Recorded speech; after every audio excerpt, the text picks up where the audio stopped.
Pyramid का रहस्य भी किसी से छिपा हुआ नहीं है। इस पिरामिड्स के अंदर सीक्रेट चैम्बर्स भी मौजूद हैं। पिरामिड ऑफ गीजा वो इलेक्ट्रोमैग्नेटिक एनर्जी प्रोड्यूस कर सकता है। पिरामिड का आसमान के तारों से अलाइनमेंट, पिरामिड के अंदर एक नेचुरल एसी होना। पिरामिड का रहस्य।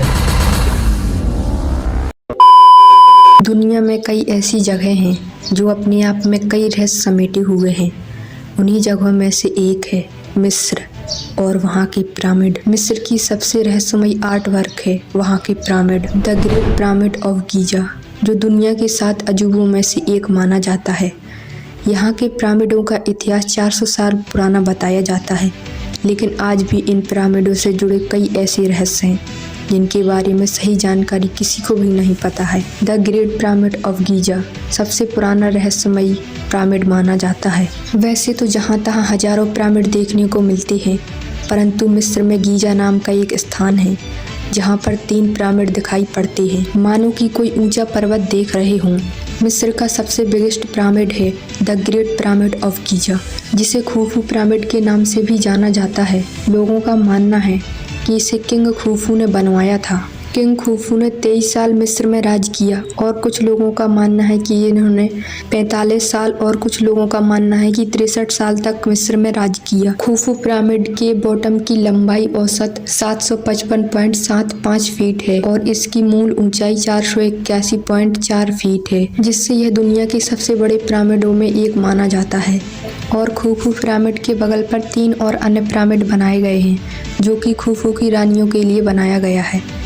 और बाद में रिसर्च में एक और पिरामिड पाया गया जो कि खूफू की मां के लिए बनवाया गया था। उसका नाम हेटफेरस था, जिसको उस पिरामिड में दफनाया गया। और गीजा की कुछ दूरी पर एक और अन्य पिरामिड है।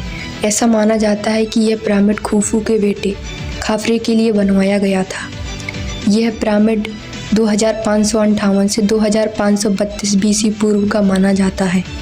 खाफरे के पिरामिड परिसर के अंदर एक ऐसी मूर्ति बनी है जो अपने आप में एक बिगेस्ट मिस्ट्री है, जो कि एक बिना नाग वाले आदमी की सिर और शेर के शरीर के साथ चूना पत्थर से बनाया गया था। यह पास्ट टाइम के सबसे बिगेस्ट स्टैचुओं में से एक है, जो कि 240 फीट लंबी और 66 फीट ऊंची है। ऐसा माना जाता है कि जब नेपोलियन ने गीजा पर आक्रमण किया तब उन्होंने तोप से इसकी नाक को उड़ा दिया था। खाफरे पिरामिड की कुछ दूरी पर एक और पिरामिड स्थित है। ऐसा माना जाता है कि यह पिरामिड खाफरे के बेटे मेनकावरे के लिए बनाया गया था। यह पिरामिड 2532 से 2503 बीसा पूर्व का माना जाता है। यह पिरामिड तीनों पिरामिडों में से सबसे छोटा पिरामिड है। और एक बड़ा सवाल खड़ा हो जाता है कि आखिर पिरामिड बनाने का कारण क्या था और लोगों को इसको बनाने की जरूरत क्यों पड़ गई। मिस्र के पिरामिड वहाँ के तत्कालीन फेरोज के लिए स्मारक स्थल के रूप में बनाई गई थी।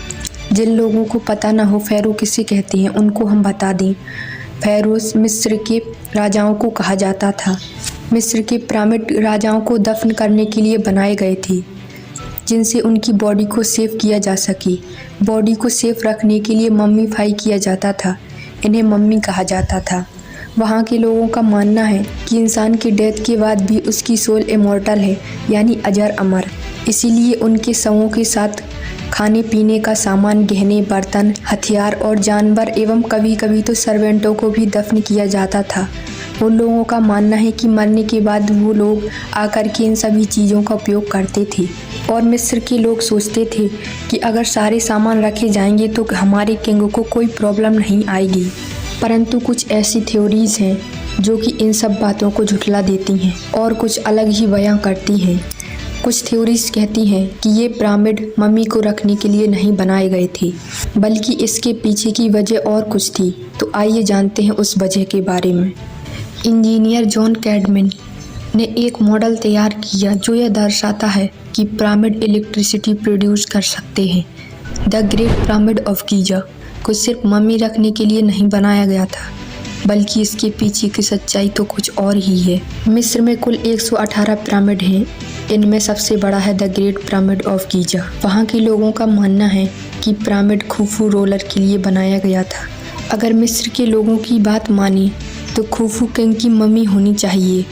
परंतु पिरामिड में कोई ऐसा डूम नहीं मिला है। और इतना ही नहीं, सबसे खास बात, अगर किसी मम्मी को दफनाया जाता है तो उसके साथ कुछ ऑब्जेक्ट रखे जाते हैं, जैसे मटेरियल, क्लॉथ एंड गोल्ड के कुछ सामान और भी बहुत कुछ, जिससे कि किंग को कोई प्रॉब्लम ना हो गॉड से संपर्क करने में। परंतु the great pyramid of Giza में ऐसा कोई भी ऑब्जेक्ट नहीं मिला है।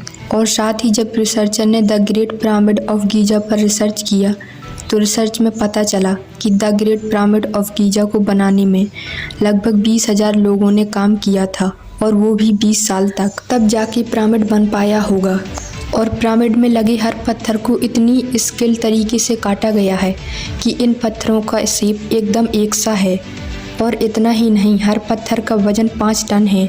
और इतना ही नहीं, इन पत्थरों को 500 माइल्स की दूरी से लाया गया है। और पिरामिड को बनाने में लगभग 23 लाख पत्थरों का यूज किया गया है। और सबसे खास बात, पिरामिड में यूज किए गए पत्थरों को आज के टाइम में इलेक्ट्रिसिटी प्रोड्यूस करने के लिए किया जाता है। पिरामिड को इस तरह से डिजाइन किया गया है कि इससे इलेक्ट्रिसिटी प्रोड्यूस की जाए। तो आइए जानते हैं कि इसे किस मटेरियल से बनाया गया है। First material, quartz. क्वार्ट्ज एक ऐसा पत्थर होता है जिसे अगर प्रेस किया जाए तो ये पत्थर इलेक्ट्रिसिटी प्रोड्यूस करता है। ये पत्थर एक तरफ पॉजिटिव चार्ज और दूसरी तरफ नेगेटिव चार्ज हो जाता है। सिंपल सी बात है, इसे हम बैटरी की तरह यूज कर सकते हैं। और जो पिरामिड के अंदर चैम्बर हैं, उनको बनाने के लिए जो पत्थर यूज में लाए गए हैं, वो पत्थर 500 माइल्स की दूरी से लाए गए हैं। और वे बने हैं रोज ग्रेनाइट से, जिसमें बहुत ज़्यादा मात्रा में सिलिकॉन डाइऑक्साइड है। जिन लोगों को पता ना हो, सिलिकॉन डाइऑक्साइड को ही क्वार्ट्ज कहते हैं। यह सिर्फ एक मटेरियल नहीं है, इसके अलावा भी पिरामिड में एक स्पेशल मटेरियल से कवर किया गया है, जिससे कि इलेक्ट्रिसिटी लीक ना हो सके। और अगर हम पिरामिड को देखते हैं तो वो रेडिश या ब्राउन कलर के दिखाई देते हैं, जिसका कारण है न्यूमलाइट लेमस्टोन। ये पत्थर पिरामिड के आसपास बहुत अधिक मात्रा में पाए जाते हैं। और इसके अलावा the great pyramid of Giza के ऊपर एक और परत चढ़ाई गई है, जिसके पत्थर पिरामिड से बहुत दूर टूरा नामक प्लेस पर मिलते हैं। लेमस्टोन की सबसे बड़ी खास बात है कि यह एक इंसुलेटर की तरह कार्य करता है। 1993 में एक नया चैम्बर फाइंड किया गया जो हजारों साल से किसी को नहीं पता है, और इसको नाम दिया गया द क्वींस चैम्बर। ऐसा माना गया कि इसमें केमिकल रिएक्शन होती है जिससे हाइड्रोजन प्रोड्यूस होती है। क्वींस चैम्बर में 2 शाफ्ट हैं। नॉर्दर्न शाफ्ट में हाइड्रोक्लोरिक एसिड और सर्दर्न शाफ्ट में हाइड्रेटेड जिंक क्लोराइड के ट्रेसेस मिले हैं। अगर इन दोनों को हम मिला दें तो हाइड्रोजन गैस बन सकती है, जो कि हाई प्रेशर में कंडक्टर की तरह काम करेगी। और सबसे खास बात, अब भी इसमें एक चीज मिसिंग है, और वह है पिरामिड के ऊपर का कंडक्टिव मटेरियल। परंतु the great pyramid of Giza के कैप्सूल का कुछ पता नहीं है। मिस्र के लोगों के हिसाब से पिरामिड के ऊपर का पार्ट बहुत ज़्यादा इम्पोर्टेंट होता है, जिसे कैप्सूल कहा जाता है। बहुत से लोग कहते हैं कि इसका कैप्सूल गोल्ड का होना चाहिए। और अगर ये बात सच है तो थ्योरी के हिसाब से ये पार्ट इलेक्ट्रिसिटी प्रोड्यूस कर सकता है। इंजीनियर जॉन कैडविन का कहना है कि अगर शाफ्ट में सबटरेनियन से पानी भर दिया जाए तो जैसे ही पानी वाल तक पहुँचेगा तो एयर आयनाइज हो जाएगी, और पिरामिड के बाकी कंडक्टिव मटेरियल की सहायता से इसे पिरामिड की टॉप पर फोकस किया जा सकता है, जिससे इलेक्ट्रिक मैग्नेट उत्पाद किया जा सकता है। शायद आप लोग सोच रहे होंगे कि पिरामिड में पानी कहाँ से आया, तो आपको बता दें कि पिरामिड के पास में नील नदी थी, जो कि आज के समय में पिरामिड से काफ़ी दूर है। वो पिरामिड के पास हुआ करती थी।